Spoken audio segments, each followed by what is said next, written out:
Bienvenue à toutes et à tous dans cet épisode hors série de la revue Tech Numérama. Dans le cœur du réseau Numéricable. Vous avez toujours voulu savoir comment fonctionne Internet? Comment un message sur Twitter peut-il faire le tour du monde en quelques secondes? Ou tout simplement comment vous avez téléchargé ce podcast pour le regarder? Nous allons tout vous dévoiler et vous expliquer. De chez vous au centre des opérations et en passant par votre cave. Vous saurez absolument tout et comment fonctionne Internet. Mais attendez une seconde. Internet, c'est quoi? Internet, le web, le réseau des réseaux. Nous utilisons ces termes quasiment quotidiennement. Et pourtant, ils n'ont pas tous la même signification. Remontons le temps jusqu'en 1950. À ce même moment, première présentation de la télévision en couleur. On établit la structure de l'ADN. Le livre Le Seigneur des Anneaux apparaît pour la première fois sur l'étal des librairies. Et Audrey Hepburn est oscarisée meilleure actrice pour son rôle dans Vacances romaines. Et pendant ce temps, des ingénieurs et chercheurs un peu geeks cherchent à faire communiquer des ordinateurs. Mais attention, on parle d'ordinateurs pesant plusieurs tonnes. La micro-informatique n'apparaîtra que des dizaines d'années plus tard. En 1958, création du premier modem capable d'envoyer des signaux informatiques sur une simple ligne de téléphone. Et il faudra attendre jusqu'en 1969 pour que les 4 premières universités des États-Unis soient connectées entre elles. Le nom de ce réseau, ARPANET. En 1971, ce ne sont pas moins de 23 ordinateurs d'université qui sont reliés par ARPANET.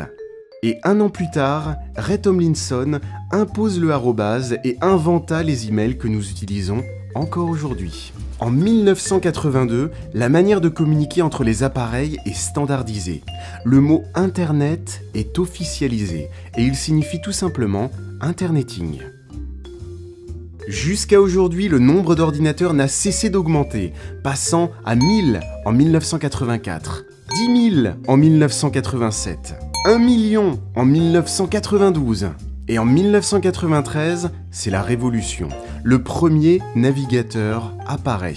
Mosaic vous permet d'accéder à ce que l'on appelle aujourd'hui le web, qui sont des simples pages de texte reliées ensemble par des liens. À partir de là, c'est l'explosion. En 1996, 10 millions d'ordinateurs sont connectés ensemble grâce à Internet, et quasiment 2 milliards aujourd'hui.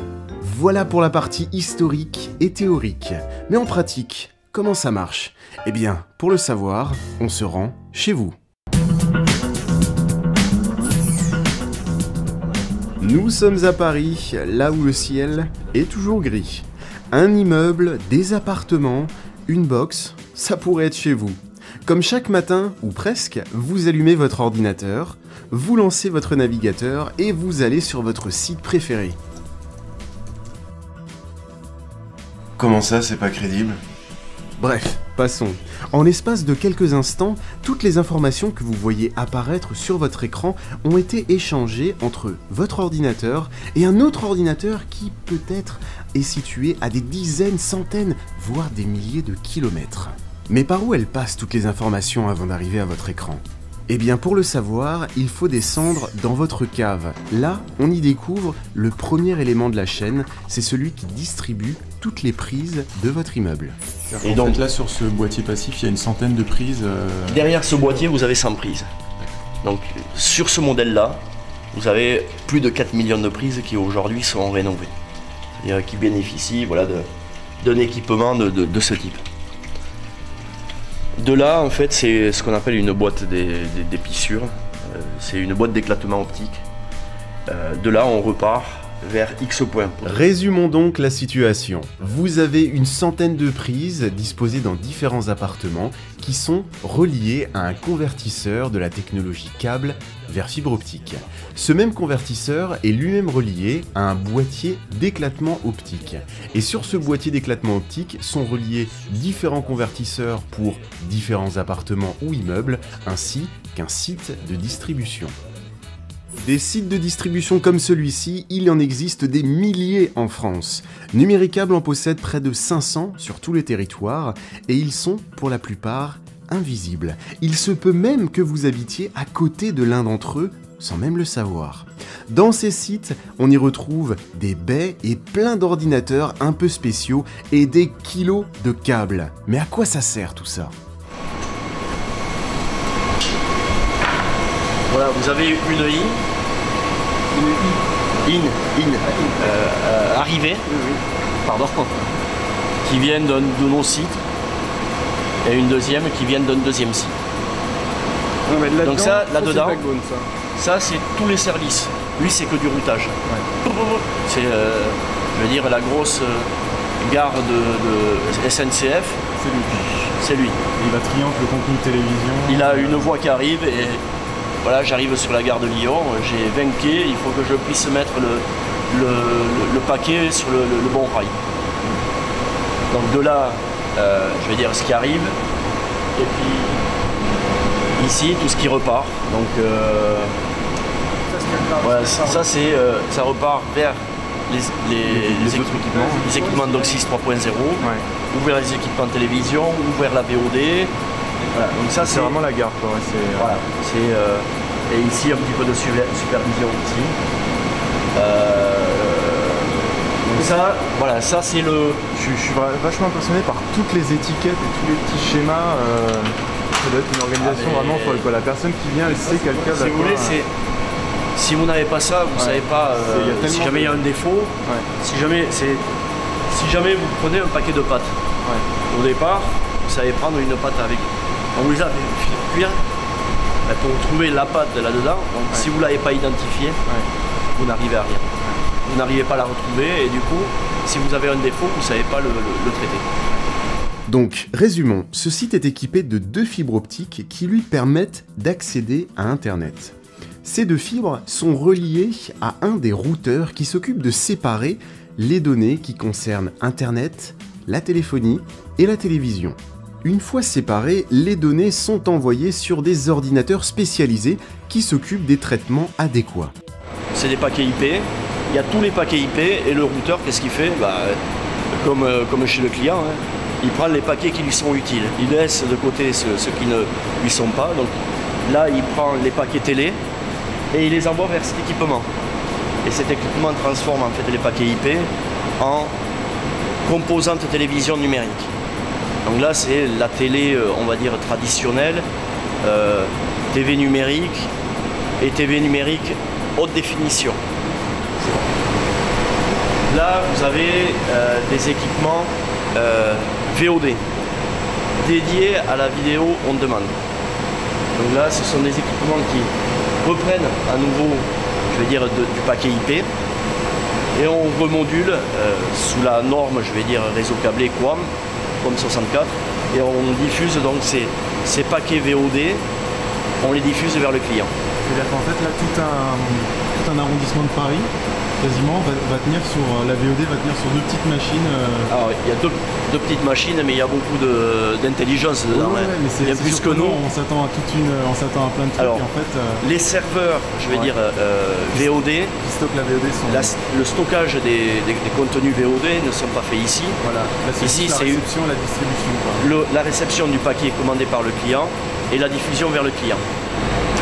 Donc télévision, on va dire classique et HD, VOD, et là on arrive donc sur, je vais dire, un de nos équipements actifs qui est l'équipement, on va dire, de télécommunication.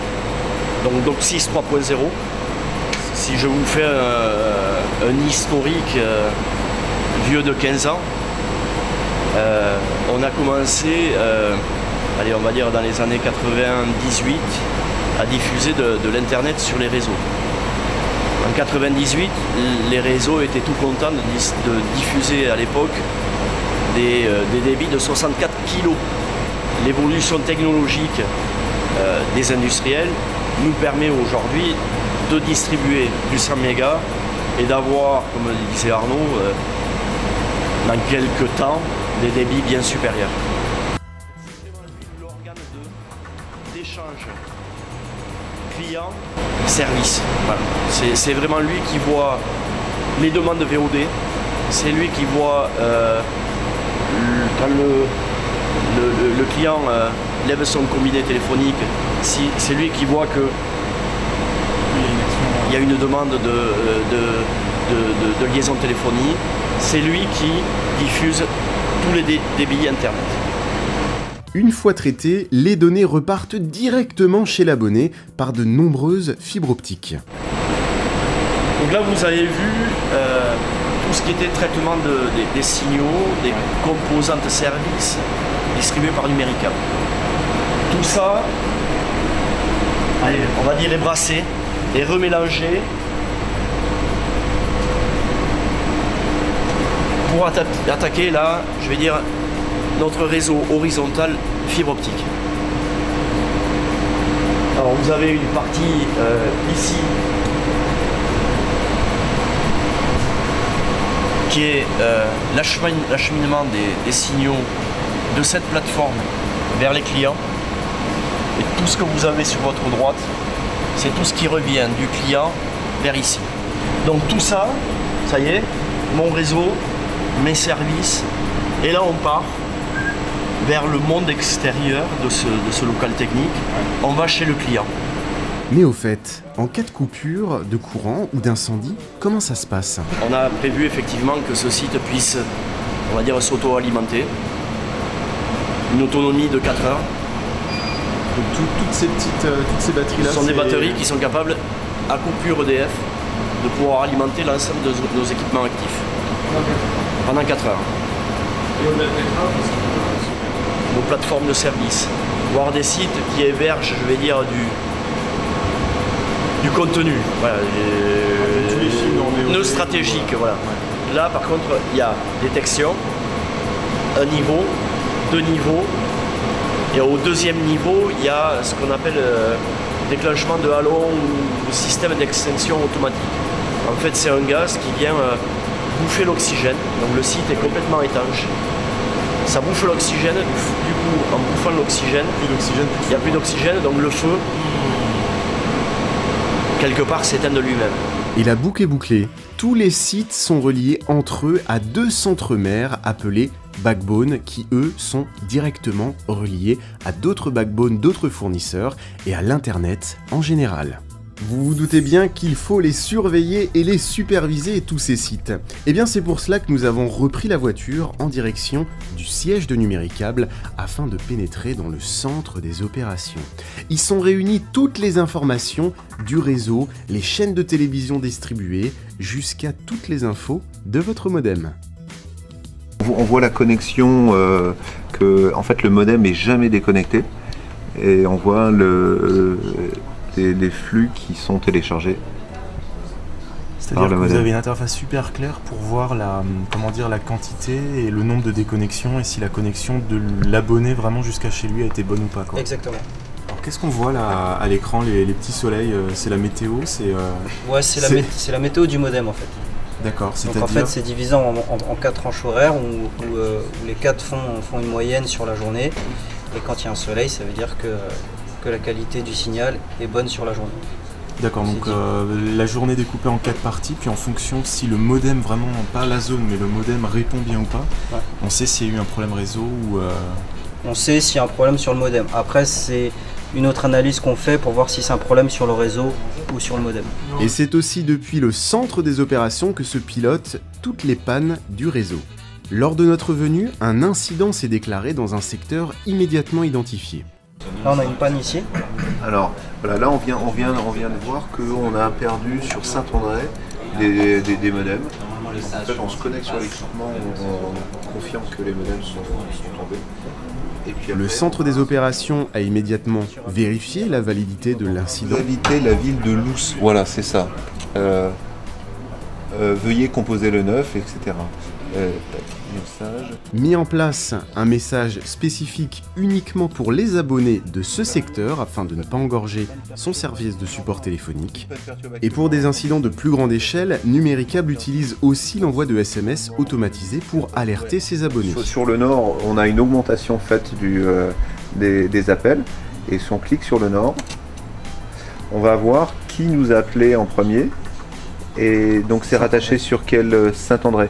Donc Saint-André, c'est l'endroit, la ville où on a le plus, qui est appelé le plus, 39. Et c'est là où on a la panne. Alors on clique sur Saint-André et après on va trouver quel est le CD secteur, quel est l'endroit. Et en fait on a eu 24 appels sur SA 620. Et c'est là où on a créé la panne. Et c'est là où on a créé la panne, où on envoyait nos équipes on voit ici, sur place. Il y a une demi-heure. SA 620. Et donc c'est effectivement le SA 620 qui est là, nom du parent. Donc on sait que la panne elle a lieu sur cette branche du réseau. Juste par les appels téléphoniques. Donc ce qu'on ne verrait éventuellement pas ici, on le verrait là, en fait. Là. Et là, si on clique sur les 24, on peut avoir l'info de qu'est-ce que nous ont dit les gens. Vas-y. Je clique sur 24. Hein. Sur 24. Et là, on a sur les 24 appels les notes. Voilà. Donc association de la panne. Donc ça, c'est des gens. Le conseiller technique a dit ah oui madame, il y a une panne, il y a une panne, il y a une panne. Et après, panne générale. Voilà, panne générale. Donc ça, c'est les infos qui ont été communiquées par les conseillers techniques qui sont offshore sur cette panne à nos clients. Numericable utilise donc 2 techniques pour identifier les incidents, ses capteurs disposés sur l'ensemble de son réseau et des seuils du nombre d'appels successifs à la hotline par secteur géographique. Et pour la télévision, ne vous imaginez pas qu'une personne est payée à zapper toute la journée. C'est un petit boîtier qui s'en occupe et qui alerte en cas de perte de signal. Voilà, de 1950 à aujourd'hui, en passant par ARPANET, votre cave, les sites de distribution et le centre des opérations, vous savez dès à présent tout ce qu'il se passe lorsque vous tapez une adresse et que vous appuyez sur Entrée.